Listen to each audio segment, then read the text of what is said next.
Ya sen ne arıyorsun burada?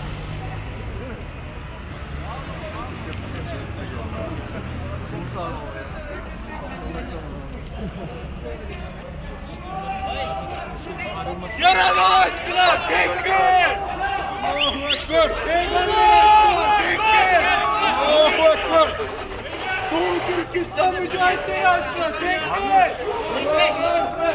Ya Allah! Ya Allah! Allahu Ekber!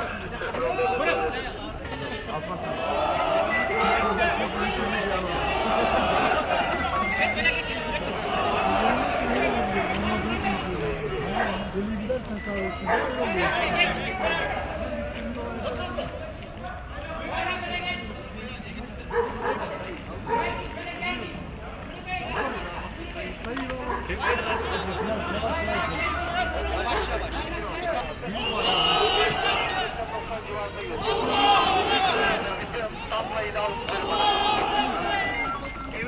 Gel arka taraf biraz acele etsin.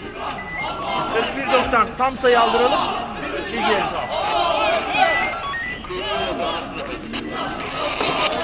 Böyle kenarda.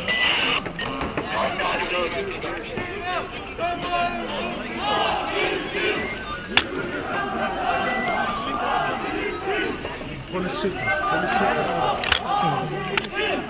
Türkistan'dan defol! Katilci! Ağır işleri, yıldıramaz bizleri! Ağır işleri, yıldıramaz bizleri! Ağır işleri, yıldıramaz bizleri! Ağır işleri, yıldıramaz bizleri! Türkistan'a hürriyet! Hak, adalet! Türkistan'a hürriyet! Hak, adalet! Türkistan'a hürriyet!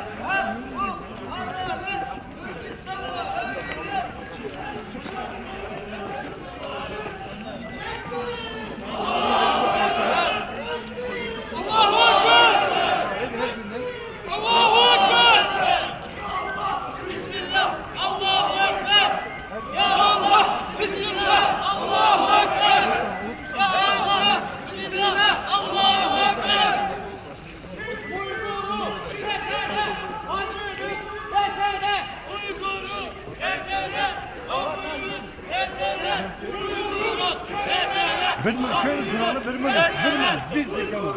Niye yakışıksın?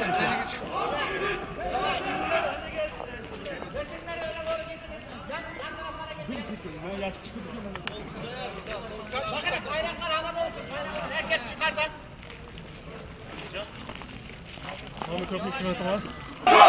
Tekbir! Allahu Ekber! Ya Allah! Bismillah! Allahu Ekber! Ya Allah! Bismillah! Allahu Ekber! Ya Allah! Bismillah! Allahu Ekber! Kanun güçleri yıldıramaz bizleri! Kanun güçleri yıldıramaz bizleri! Kanun güçleri yıldıramaz bizleri! Dişe diş, kana kan, intikam, intikam! Dişe diş, kana kan, intikam, intikam!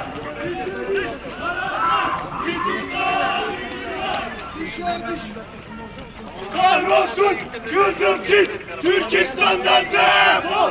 Kahrolsun Kızılçin, Türkistan'dan defol! Allahu Ekber! Allahu Ekber! Bismillah! Allahu Ekber! Ya Allah! Bismillah! Allahu Ekber! Ya Allah! Bismillah! Allahu Ekber! Türkistan'dan defol! Kahrolsun Kızılçin, Türkistan'dan defol! Kahrolsun Kızılçin, Türkistan'dan defol! Hak, hukuk, adalet, Türkistan'da hürriyet! Hak, hukuk, adalet, Türkistan'da hürriyet! Hak, hukuk, adalet, Türkistan'da hürriyet! Görüştük. Birinci barikatı kaldıracaklar. Ama aramızdan hiç kimse kanunu aşacak hiçbir eylemde olmayacak arkadaşlar. Biz haklı bir dava üzerindeyiz. Haklıyız. Haklıyken haksız duruma düşmeyelim. Devletimizi ve polisimizi de mahcup etmeyelim. Ben sizden bunu rica ediyorum, emrediyorum. Eğer taşkınlık yapacak ve bizim çizdiğimiz sınırları aşacak birisi olursa ben kendi ellerimle polise teslim edeceğim. Bunu bilin. Bak biz haklıyken haksız duruma düşmeyelim. 2 kuruşluk Çin'in önünde devletimizi de polisimizi de mahcup etmeyelim. Türk milletiyle Doğu Türkistanlıları karşı karşıya getirmiş bir görüntü vermeyelim. Bu devlet bizim devletimiz, bu polis bizim polisimiz. Bizim burada hedefimiz Çin devlet başkanına karşı protestomuzu ortaya koymak. Haklıyken haklı mücadelemizi en güzel şekilde sürdürelim ve iyi bir neticeyle buradan ayrılalım. Ben sizden istirham ediyorum. Hiçbir arkadaşım sakın ha sakın heyecana kapılıp bir taşkınlık yapmasın. Ben kendi ellerimle polise teslim ederim bunu biz. Şimdi benim sözüm bitti. 1. barikatı kaldırması için biz polis... Hakim Çin! Türkistan'dan defol! Hakim Çin! Türkistan'dan defol! Hakim Çin! Türkistan'dan defol! Hakim Çin! Türkistan'dan defol! Hakim Çin! Türkistan'dan defol! Hakim Çin! Mao'nun pisleri yıldıramaz. Düşeriz kana kan, intikam, intikam. Düşeriz kana kan, intikam, intikam. Düşeriz kana kan, intikam, intikam. Vatan millet aşkına tekbir. Allahu Ekber. Tekbir. Allahu Ekber. Allahu Ekber. Bismillah. Allahu Ekber. Ya Allah. Bismillah. Allahu Ekber. Ya Allah. Bismillah. Allahu Ekber.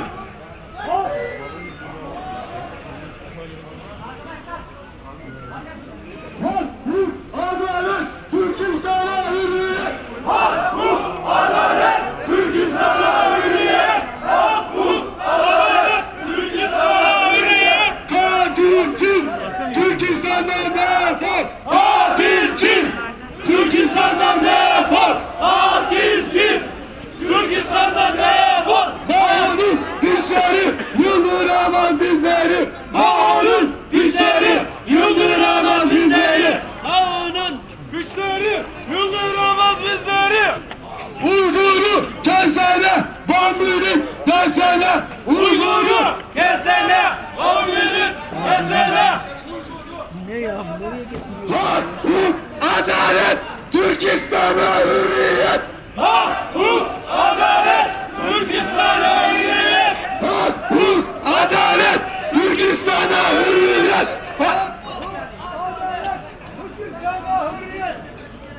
Tekbir! Allahu Ekber! Tekbir! Allahu Ekber! Tekbir! Allahu Ekber! Ya Allah! Bismillah! Allahu Ekber! Ya Allah! Bismillah! Allahu Ekber! Ya Allah! Bismillah! Allahu Ekber! Ya Allah! Bismillah! Allahu Ekber!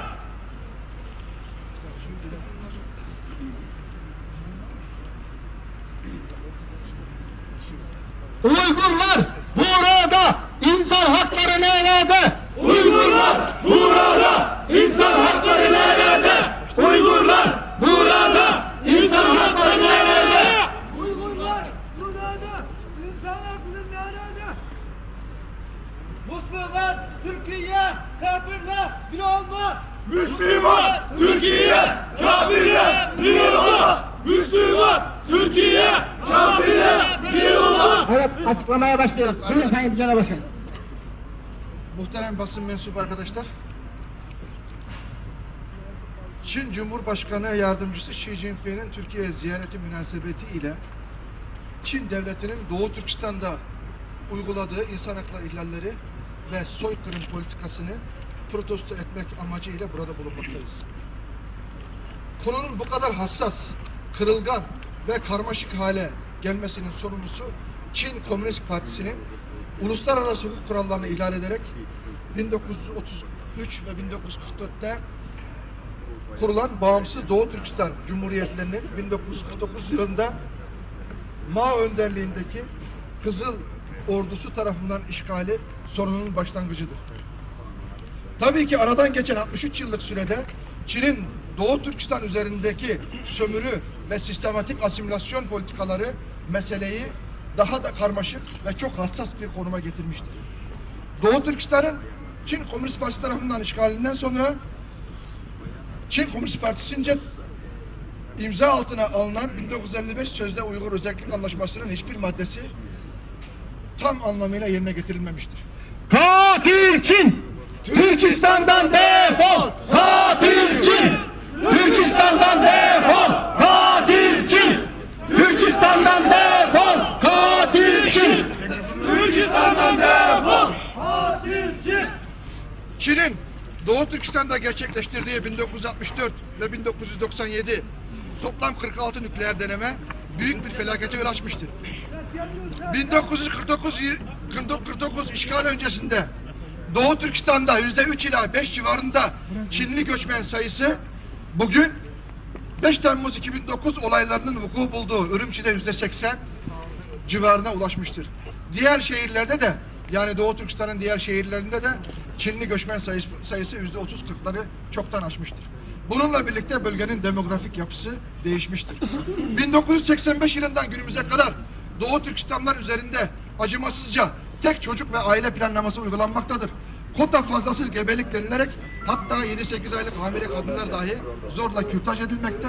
Sağlıksız ortamdaki neredeyse doğuma yakın gebeliklerin kürtajla sonlandırılması sırasında bazen bebekle birlikte anne de hayatını kaybetmektedir. Bu da adı konmamış, resmi kayıtlara not düşülmemiş gizli bir soykırım değil midir? Çin Komünist Partisi Doğu Türkistan'daki Müslümanların din ve vicdan hürriyetlerini engellemektedir. Çin Komünist Partisi bu doğrultuda son olarak Şubat 2012'de, yani geçtiğimiz hafta içerisinde sözde aşırı İslam'la mücadele adı altında 8.000 Çinli polisin Doğu Türkistan bölgesinde gönderileceğini açıklamıştır. Türkiye uyuma, kardeşine sahip çık. Türkiye uyuma, kardeşine sahip çık. Türkiye uyuma, kardeşine sahip çık. Türkiye uyuma, kardeşine sahip çık. Çin Komünist Partisi 2005 yılından itibaren bölgede ilk öğretim çağındaki 6-7 yaşındaki çocuklara güya çift dilli eğitim projesi başlatmıştır. Bu kapsamda yaklaşık 500.000 Uygur Türk'ü komünist ateist eğitime tabi tutulmuş. Bu çocuklar gelecekte Çin Komünist Partisi'ne sadık birer köle, kendi milletine düşman olarak yetiştirilecektir. Bu durum Uygurlar için de gelecek endişesi ve huzursuzluğu beraberinde getirmektedir. Bölgenin altın, gümüş, petrol, doğalgaz, kömür başta olmak üzere yüzün üzerindeki madeni, yeraltı ve yerüstü zenginlikleri talan edilirken yerel halk açlığa ve sefalete terk edilmiştir. Çin enerji üretiminin neredeyse 1/3'ünü tek başına Doğu Türkistan'dan karşılamaktadır. Tüm zenginliklerine rağmen bölgedeki Uygurlar arasında işsizlik oranı %40'ların üzerindedir. Doğu Türkistanlılar zengin ülkenin fakir köleleri konumuna düşürülmüştür. Yaşları 18 ila 25 yaş arasındaki genç kızlarımız iş vaadiyle baskı altında Çin'in iç bölgelerine götürülmüştür. Bunlar çok ağır şartlarda çalıştırılırken bazıları da gayri ahlaki yerlerde çalışmaya zorlanmaktadır. Yukarıda bahsi geçen tespitlerimiz neredeyse tamamı Uluslararası Af Örgütü ve İnsan Hakları İzleme Örgütü gibi uluslararası kuruluşların raporlarında yer almıştır. Bu kuruluşların her yıl yayınlamış olduğu raporlara göre Çin insan hakları ihlallerinde 1. sırada yer almaktadır. 26 Haziran Şavgan'daki yatakhane baskını sonrasında 5 Temmuz 2009 Ürümçi olayları patlak vermiştir. Demokratik tepki gösteren binlerce masum Uygur katledildi, binlercesi hapse atıldı, birçoğu da kayıp ve hala akıbetinden haber alınmamaktadır. Hayatta kalabilmek için sınırı yürüyerek ikinci ülkelere kaçanlar dahi uluslararası insan hakları ve hukuk kuralları ihlal edilerek Çin'e iade edildi. Kamboçya kendi ülkesine Birleşmiş Milletler Yüksek Komiserliği aracılığıyla siyasi sığınma talebinde bulunan 20 Doğu Türkistanlı Uygur'u Çin'in 1 milyar 200 milyon dolar hibe yardımı sonrasında Aralık 2009'da iade etti. Bu iadeyle Kamboçya hükümeti 1952 Birleşmiş Milletler Asya Konvansiyonu'na imza atmış olmasına rağmen uluslararası anlaşmaları da ihlal etmiş oldu. Uygurlar burada, insan hakları nerede? Uygurlar burada, insan hakları nerede? Uygurlar burada, insan hakları nerede? Uygurlar burada, insan hakları nerede? Bayraklar havaya beyler. Bu iadeyle Kamboçya hükümeti Çin'e iade edilen Uygur iadeleri Kamboçya'dan sonra Tayland, Malezya, Kazakistan, Kırgızistan ve Pakistan tarafından da gerçekleştirilmiştir. Hatta Tacik makamları Uygur asıllı 3 Türk vatandaşımızı hakkında sağlıklı bilgi alamamışız ve bunların iadesi Çin'e gerçekleştirilmiştir. Adeta sürek avı şeklinde takip edilen Uygurlar iade alındıktan sonra sözde halk mahkemelerinde yargılama sonrası çok ağır şekilde cezalandırılmaktadır. Hepimizin de hatırlayacağımız gibi televizyon ekranlarında masum ve sivil yüzlerce katliama uğramış Uygur Türk'ünün görüntüsü aynı kültür ve inancı taşıyan Türkiye'deki tüm kesimde ciddi bir hassasiyet ve infiale sebep olmuştur. Bundan önceki olaylar ve katliamlar Çin Komünist Partisi'nin baskısı, kapalı rejimi ve sansürü neticesinde gizlenerek üstü örtülmesine rağmen bu sefer cep telefonları, internet ve sosyal medya gibi çağdaş iletişim araçları bir fırsata dönüştürülmüştür. Tüm bu dünyada olduğu gibi Türkiye'de de canlı yayında ekranları karşısında Çin'in Uygur katliamını izlemiştir. Bunun sonucu olarak Türkiye Cumhuriyeti Başbakanı Sayın Recep Tayyip Erdoğan, Çin'in Uygurlara yapmış olduğu adeta bir soykırım demiştir. Bu vahşeti başka bir kelime ifade edemez. Bu olayı Birleşmiş Milletler başta olmak üzere Avrupa Parlamentosu, İslam Konferans Teşkilatı gibi uluslararası kuruluşların gündemine taşıyacağım demiştir. Uygur'u kesene devam minut desene. Uygur'u kesene devam minut desene. Uygur'u kesene devam minut desene. Arkadaşlar sesiniz çıkmıyor bak. Bundan sonra Çin ile Türkiye arasında ekonomik, jeopolitik ve stratejik konumu, İslam dünyasındaki gücü ve rolünü Türk dünyası ve özellikle Doğu Türkistan üzerindeki akrabalık bağıyla etkisini hesaba katarak önemsemektedir. Türkiye ise özellikle uluslararası ilişkilerini dengeleme noktasında bu ilişkilerini geliştirme arzusundadır. Örneklerle ifade edecek olursak, Türkiye Eylül 2010'da Konya'da gerçekleştirdiği Anadolu Kartal askeri tatbikatından İsrail'in Filistin'deki yanlış politikası gerekçe gösterilen Çin tatbikata dahil edilmiştir. Bir ay sonra Manisa Kırkağaç'ta Türk komandolar Çinli komandoları eğitmiştir. Uzun bir aradan sonra Ekim 2010'da Çin Başbakanı benzer Ankara'da her iki ülke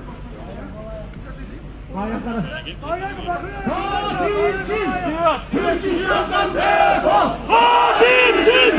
Türkistan'dan defol! Hakim Çin! Türkistan'dan defol! Hakim Çin! Türkistan'dan defol! Hakim Çin! Türkistan'dan defol! Hakim Çin! Türkistan'dan defol!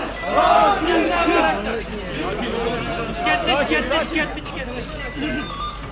Ya Allah! Bismillah! Allahu Ekber! Ya Allah! Bismillah! Allahu Ekber! Ya Allah! Bismillah! Allahu Ekber! Ya Allah!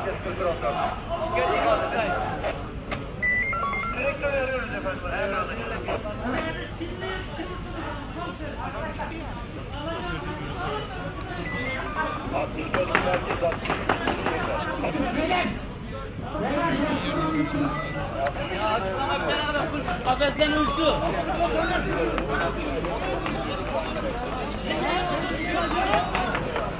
Kuş kafesten uçtu. Şerefsiz.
Biraz da arkadan alırsan görüntüyü. Çok fazla kasına yaklaşmayalım. Tamam bitti zaten arabasına çekiyor. Bitti zaten. Bitti mi? Bitti zaten çekiyor. Dur.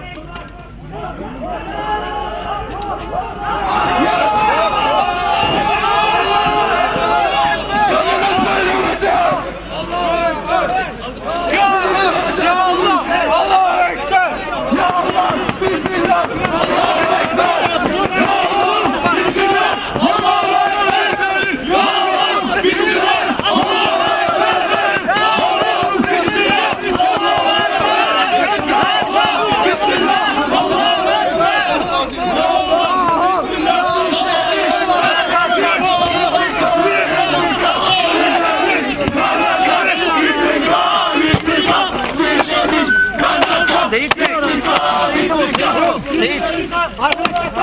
Seyit Bey. Ayrullah Bey. Tamam. Hadi.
Hepinizden Allah razı olsun. Tamam. Kendinizi nefesinizi. Hepinizden Allah razı olsun.